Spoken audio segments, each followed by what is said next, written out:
Video report the same way I started Saturday's video report, talking about the hottest handicapper at the site, Brad Wilton, who did it again yesterday. First ever 259 play in any sport in his career, a career that started right before winning the Super Bowl back in 2013 here at the site. Yesterday, he said in his preview he was going with a team that he thought it would win easily in a 3-touchdown blowout. And guys, it was even easier than that. As yesterday, he backed Ohio University, a 16.5-point favorite at home that rolled over Miami of Ohio 34-3.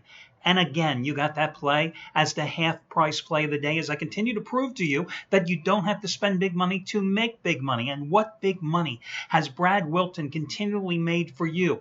Okay, long-term, over the past 3 months, you've won $10 bettors. You've won over $28,500. But just the past 17 days, you've won $17,220. Today, he's doing it again. And you know I'm a big proponent that when you're on a roll, you don't step away from the table. That's when you press it, because you're playing with somebody else's money. And I hope to goodness you've been along for the ride, because today he has the second ever 250 dime play of his career. First, of course, ever in the NFL. It's his NFL Dog Shocker of the Year. It goes on the early card, and you will again get it for half price simply by using coupon code 250 dimes. That's 250-DIMES. 250-DIMES. Keep in mind, this play is even stronger than his 200 dime winner number 10 out of 11 last Sunday that you got for half price when Carolina trounced Tampa Bay on the road. This play is bigger. It matches yesterday's play. Let's see if he can do it again. The hottest handicapper here at the site. No ifs, ands, or buts. One other major wager release you should be aware of today. Scott Delaney, who normally 100 dime play is his top-rated release. And with those 100 dime plays over the past 4 years in all sports combined, the record is 88-61. Today, he is another charter member of the site. He's been here longer than Wilton, as long as I've been here. Over 12.5 years at the site, the 5th ever 200 dime double your wager NFL release. And it happens to be the Sunday night game, the Giants 49ers side. 5th ever 200 dime double your wager NFL release in 12 plus seasons. The last one was Baltimore against New England in the playoffs last year, his first one he ever had in the postseason. This one is just as strong. And keep in mind, when we're talking about major wagers with Scott Delaney, plays rated 50 dimes or higher in all sports over the past 3 years, he's made $10 bettors $37,620, and those same $10 bettors over the past 19 weeks are up over $6,500, I think it is. Anyway, you save $65 by using coupon code LATE. LATE, since it's the Sunday night games. All your other picks, all your promos, etc. can be found on the homepage. Let's get to your complimentary plays here for this Sunday card. Not a lot of great action as far as I'm concerned, but first let me give you the updated numbers.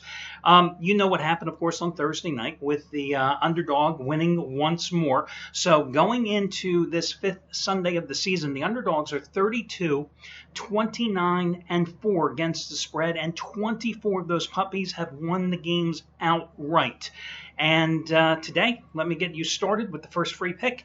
Let me just make sure I'm going in reverse chronological order here for you guys, not to bore you, but yes, this is going to be the first game. These are 1 o'clock starts. Atlanta, I'm going to go with the Falcons, off to a 4-0 straight up and against the spread start at home. Listen, it's not like the Falcons are markedly better defensively. I mean, Dan Quinn, the former Seattle defense coordinator, didn't bring the Legion of Boom to the Georgia Dome, okay? But he did bring a winning attitude, and it's definitely something that's contagious.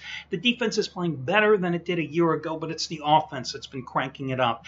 And the emergence here of who had been the second-string running back, Devonta Freeman, past 2 games, 209 yards rushing in them, 342 total yards the past 2 games, and 6 touchdowns.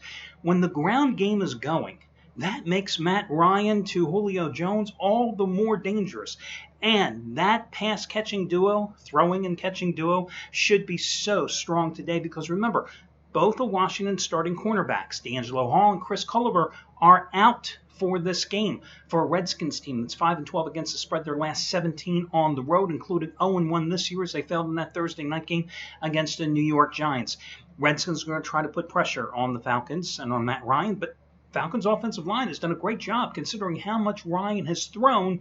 He's only been sacked 6 times in 4 games. And, of course, with the emergence of a ground game, that keeps defenses from overselling and playing against one way or the other. So they can't be cheating. They got to be playing fair and square. You know what I mean? Redskins off a last-minute win and rally at home against Philadelphia. I do think the Redskins are going to be able to run the ball against the Falcons defense. It's giving up 4.4 yards per carry to opposing backs and is ranked 27th in the league in terms of stopping the run. But you look at the way these Falcons are scoring. Jumped out to the 42-0 lead against Houston last week. Allowed Houston to make quite a comeback bid, but hey, it was garbage time. 7 points. I'm buying down the half point in this one, down to 6.5. If it's 7.5 in your area, I'm buying down to 7. I like Atlanta in this contest. I'm looking at Green Bay here, minus the 9.5 at home. Third road game in 4 weeks for the Rams, who, when I look at the box score for last week's upset win at Arizona, I see a game that was given to them by the Cardinals because of 3 costly giveaways, 3 turnovers in that contest. Now, it's true, the Rams put a lot of pressure on Carson Palmer. They got 17 sacks on the season. And it's true that they got a great game out of rookie Todd Gurley, 17 carries, 155 yards, most of that damage being done in the second half. But I keep going back to the box score, and I think to myself, well, did the Rams win the game or the Cardinals lose the game? Well, I choose the latter in that particular case. The Cardinals gave them that game. They outgained the Rams offensively, 26-13 in first downs. They outgained them in total yards, 447 to 328 in that game. Turnovers killed them. I always say you can't handicap turnovers. You can't forecast injuries when you're getting ready to gamble on a game. And that's what did in Arizona last week. So now you have a St. Louis Rams team that, remember, after their first big win this season, the overtime upset of Seattle at home, followed up with a real stinker, 24-10, falling with a thud, losing at Washington the next week. Third road game in 4 weeks. How have the Rams been winning? By taking advantage of opportunistic turnovers by their opponents. What do the Green Bay Packers do? They don't turn over the ball, especially Aaron Rodgers at home, where he's just been so steady. And remember, almost overlooked in Rodgers' exploits is the fact that Green Bay enters this contest with the third best ground game in the league, as James Starks and Eddie Lacy have combined to average a little over 136 yards a game. So you've got Rodgers, who's tremendous at home. You got the Packers, who are on 1-1 ATS roll at home in regular season play. You have a Rams team that is 26th in the league at stopping the run, giving up 120 rushing yards a game. And you got a Rodgers, again, last 10 home games, 48 touchdown passes, 0 interceptions, 100-plus passer rating in 10 straight games, tying Kurt Warner for the league record going into this one. You also have something else to consider here. The Rams don't run a lot of plays. They are averaging only 50 plays per game. That's a league low. That's a dozen less than the league average. If your time of possession is that low, that means Aaron Rodgers is going to be on the field a lot. You look at what they did last week, the Packers, at San Francisco. To me, that was kind of like a trap game.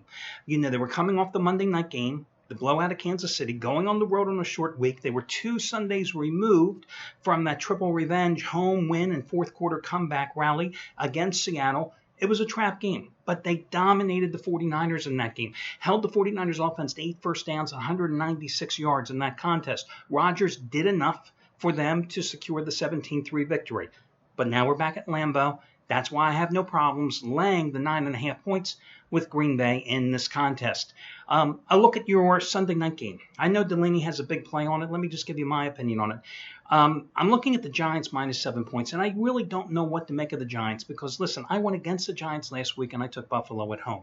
Well, we saw how that turned out. The Bills committed 117 penalties in the game, turned the ball over frequently. The Giants walked away with their second straight win. Their first one in that stretch, of course, was the Thursday night win against Washington a week earlier. Now they're hosting a San Francisco Giants team where Colin Kaepernick simply looks lost. Carlos Hyde, everybody was ready to write him in as an award winner, Rookie of the Year, whatever, after the first game when he had that monstrous outing Monday night against Minnesota. Since then, he's averaged 38 yards a game. You got a Giants team that's 11-5 against the spread. Their last 16 is a home chalk, okay? You got a 49ers team that's 0-2 on the road, losing at Pittsburgh and Arizona by a combined 90-25 scores. You got a San Francisco team that's once again without Vernon Davis for a second straight week, reducing the weaponry that you have with Colin Kaepernick. And yet, guys, I look at this game, and I got to be honest with you, I think it could go either way. I mean, I could see San Francisco losing this game, but only by a 3 or 4 point margin. I can see the New York Giants winning this game by 10 to 13 points. It's a tough, tough game. I think the Giants win. I think the Giants are a potential teaser team and a standard 2 team where you could take the Giants down 6 points down to -1. You could hook them up with, do you think Atlanta's going to lose at home today?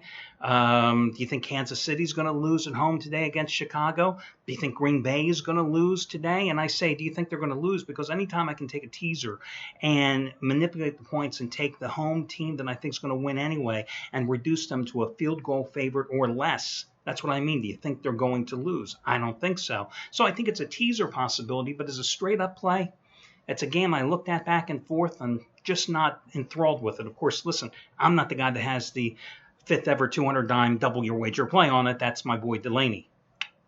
And seriously, I hope the hell he wins the game. People always ask me, well, what's your favorite game on the board? I say, other than one I bet, it's whoever has the big play at the site because I want them to win because that means you win and that means you come back and you watch the video next day and you're not pissed off. Hey, that'll do it, guys. Best of luck to you all. And we'll do this again on Monday when we've got that thrilling Monday night game between Pittsburgh and San Diego. God, please. But then again, anything's got to be better than that last week's game against Seattle and Detroit, right? Take it easy, guys. Talk to you again tomorrow when we do this again.